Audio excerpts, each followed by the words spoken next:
একজন বেহায়া। তারপরে তিনি কি বললেন? বললেন কাশ্মীরে ৩৭০ ধারা বাতিল করতে হবে। কেন?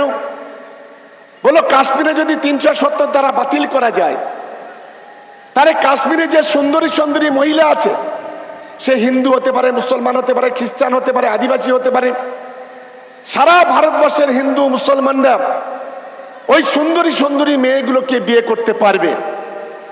কিন্তু আজ পর্যন্ত ৩৭০ ধারা বাতিল হলো, কিন্তু আজ পর্যন্ত আমরা দেখলাম না যে কাশ্মীরের একজন সুন্দরী মহিলা, সে মোদী ভক্ত বলি, রাম ভক্ত বলি বা অন্য কোনো সম্প্রদায়ের লোক বলি, এখনো কারো বাড়িতে আমরা একজনও সেই সুন্দরী মহিলা দেখতে পারলাম না যে আজকের একটা সাধারণ ঘরে একটা ছেলে সেখানে বিয়ে করেছে। নরেন্দ্র মোদী দ্বিতীয় বললেন যে কাশ্মীরে ৩৭০ ধারা বাতিল হলে সারা ভারতবর্ষের লোক সেখানে জমি কিনতে পারবে, কারণ কাশ্মীর হচ্ছে ভূস্বর্গ, সবচাইতে ভালো জায়গা। তাই কাশ্মীরে গরিব হিন্দু, মুসলমান, খ্রিস্টান, আদিবাসী জমি কিনতে পারবে। আমি যদি কোনো বিজেপির বন্ধুরা থাকে যারা টেলিভিশনের পর্দায় বড় বড় কথা বলেন, আমি তাদেরকে বলি দেখাতে পারবেন যে এখনো পর্যন্ত গোটা ভারতবর্ষ থেকে অন্য কোনো জায়গা থেকে কোনো হিন্দু, মুসলিম, খ্রিস্টান, আদিবাসী সেখানে জমি কিনেছে? হ্যাঁ, জমি কিনেছে কারা? মোদির বন্ধু আদানি আম্বানিরা কাশ্মীরে যে বড় বড় কমলা লেবুর গাছ, আপেল বাগান, বিভিন্ন যে জায়গা জমি আছে, সেই জমিগুলো অধিকার করতে শুরু করেছে, সেখানে হোটেল রেস্তোরাঁ করতে শুরু করেছে। আর গোটা দেশ জুড়ে শুধু স্লোগান দিচ্ছে হিন্দু খাতরে মে হায়, হিন্দু খাতরে মে হায়। আরে ভারতবর্ষের ৭০০ বছর মুঘলরা রাজত্ব করেছিল, ২০০ বছর ব্রিটিশরা রাজত্ব করেছিল। ভারতবর্ষের ইতিহাসের পাতা খুঁজলে বোঝা যায় না যে কোথাও কোনো জায়গায় হিন্দুরা বিপদের মধ্যে ছিল। হ্যাঁ, বর্তমানে হিন্দুরা বিপদের মধ্যে আছে। কেন জানেন? এই নরেন্দ্র মোদী, অমিত শাহ, এই শুভেন্দুর মতো এই গাদ্দাররা এই দেশে আছে বলে আজকের হিন্দুরা আজকের খাতরে আছে, বিপদে আছে। এটা আমাদের প্রথমেই বুঝতে হবে, কারণ এদের লক্ষ্য হলো একটাই, ভোটের রাজনীতি করতে হবে, দাঙ্গা বাঁধাতে হবে, হিন্দু মুসলমানকে বিভাজন করতে হবে। আরেকটা কথা এখন দেখছি অলিতে গলিতে বিভিন্ন জায়গায় লেখা দেখছি, বলছে হিন্দু হিন্দু ভাই ভাই।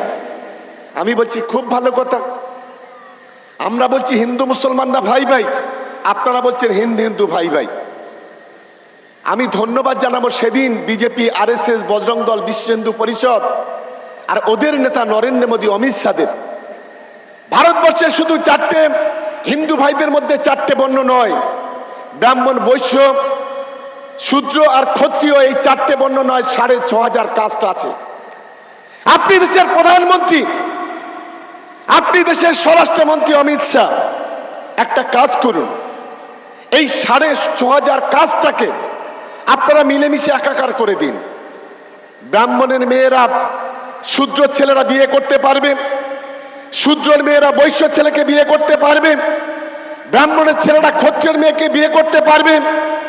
এইটা আপনি সারা ভারতবর্ষে করে দিন, তাহলে আপনি হিন্দু হিন্দু ভাই ভাই বলুন, আমরা সেদিন আপনাদেরকে ওয়েলকাম জানাবো। আসলে ঘটনাটা তা নয়। এই যে হিন্দু হিন্দু ভাই ভাই বলে আজকের গোটা দেশ জুড়ে হিন্দু মুসলমানদের মধ্যে কিভাবে দাঙ্গা লাগিয়ে দেওয়া যায়, কিভাবে গোটা বাংলাকে রক্তাক্ত করা যায়, এই ধরনের একটা গভীর চক্রান্ত, গভীর ষড়যন্ত্র যখন করছে, ঠিক সেই সময় আমাদের মুখ্যমন্ত্রী মমতা বন্দ্যোপাধ্যায়ের নেতৃত্বে যখন গোটা বাংলায় শান্তি প্রতিষ্ঠা হচ্ছে, যখন মমতা বন্দ্যোপাধ্যায়ের নেতৃত্বে হিন্দু মুসলমান কাঁধে কাঁধ মিলিয়ে চলছে, যখন মমতা বন্দ্যোপাধ্যায়ের নেতৃত্বে হিন্দু মুসলমানের বিভিন্ন প্রতিষ্ঠানগুলো দিনের পর দিন সেখানে পরিকাঠামোগত ভালো করে গড়ে উঠছে, ঠিক সেই সময় আমরা লক্ষ্য করছি এদের কোনো এজেন্ডা না থাকার ফলে আজ তারা গোটা বাংলা জুড়ে, গোটা দেশ জুড়ে হিন্দু মুসলমান নিয়ে খেলা করতে চাইছে।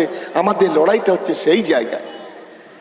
আজকের আমাদের এখানে যারা মুসলিমরা আছে, সংখ্যালঘু সম্প্রদায়ের মানুষ আছেন, যারা হিন্দু ভাই বোনেরা আছেন, আমরা ছোট থেকে বড় হয়েছি এই বাংলাতে। এক কাপে আমরা চা খাই, এক প্লেটে আমরা ভাত খাই, এক বিছানায় আমরা শুয়ে থাকি। আমার হিন্দু ভাইদের যদি দুর্গা পূজা, কালী পূজা, লক্ষ্মী পূজা, সরস্বতী পূজা, মুসলমান ভাইদের ঈদ, মিলাদ, জলসা যখন হয়, আমরা হিন্দু মুসলমান কাঁধে কাঁধ মিলিয়ে হাতে হাত ধরে আমরা সেই উৎসবটা একে অপরের পাশে দাঁড়িয়ে পালন করি। এটাই হচ্ছে বাংলা, এটাই হচ্ছে বাংলার সম্প্রীতি। কিন্তু আজকের আমরা লক্ষ্য করছি আমাদের এই রাজ্যের যিনি বিরোধী দল নেতা, একটা দলবদলু নেতা, একটা গাদ্দার, একটা বিশ্বাসঘাতক, একটা বেঈমান, আজ প্রতিদিন প্রতিনিয়ত বাংলার সংখ্যালঘু সমাজকে প্রতিদিন অপমান করছে। মুসলমানদের কখনো জেহাদি বলে অপমান করছে, মুসলমানের কখনো সমাজ বিরোধী বলে আক্রমণ করছে, মুসলমানকে কখন ক্রিমিনাল বলছে, মুসলমানকে কখন ঘাট ধাক্কা দিয়ে বাংলাদেশ কিংবা পাকিস্তানে তাড়িয়ে দেওয়ার চেষ্টা করছে। আমরা চ্যালেঞ্জ করে বলতে চাই, এই বাংলা তোমার বাপের বাংলা নয়, এই বাংলা হিন্দু মুসলমানের বাংলা। এই বাংলাতে এত সহজে সংখ্যালঘুদের তাড়িয়ে দেওয়া যাবে না।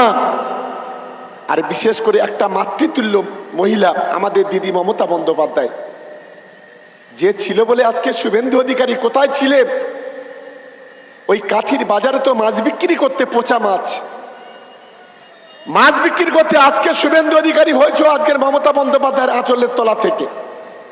আজকে সেই মমতা বন্দ্যোপাধ্যায়কে কখনো মেশো, কখনো খালা, কখনো মমতা মমতা বলে চিৎকার করে গোটা বাংলাকে আজকে অশান্তি করতে চাইছে।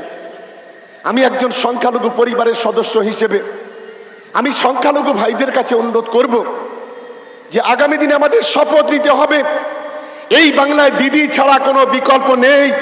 আর মমতা বন্দ্যোপাধ্যায় যদি এই বাংলাতে না থাকতো, এতদিন গোটা বাংলায় রক্তের হোলি খেলা হতো। তাই মমতা বন্দ্যোপাধ্যায়ের পাশে আমাদের থাকতে হবে, মমতা বন্দ্যোপাধ্যায়ের পাশে থেকে লড়াই করতে হবে। আমি এখানে আমাদের সংখ্যালঘুরা যারা আছে তাদের বলি, আমার অনেক পিতৃতুল্য মানুষ মঞ্চে বসে আছেন। স্বাধীনতার পরে কখনো শুনেছেন কোন সরকার কোটি কোটি টাকা দিয়ে মুসলমানদের পবিত্র কবরস্থানের পাঁচিল দিয়ে দেয়?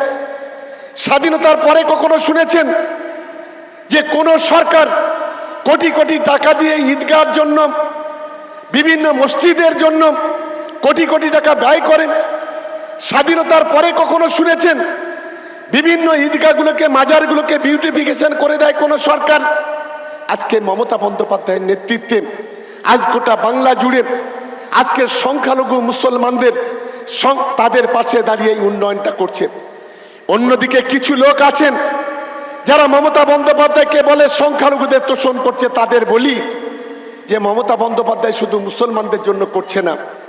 আপনি এখান থেকে কপিল মুনির আশ্রম যাবেন, সাগরে কোটি কোটি টাকা মমতা বন্দ্যোপাধ্যায় সেখানে ব্যয় করেছেন।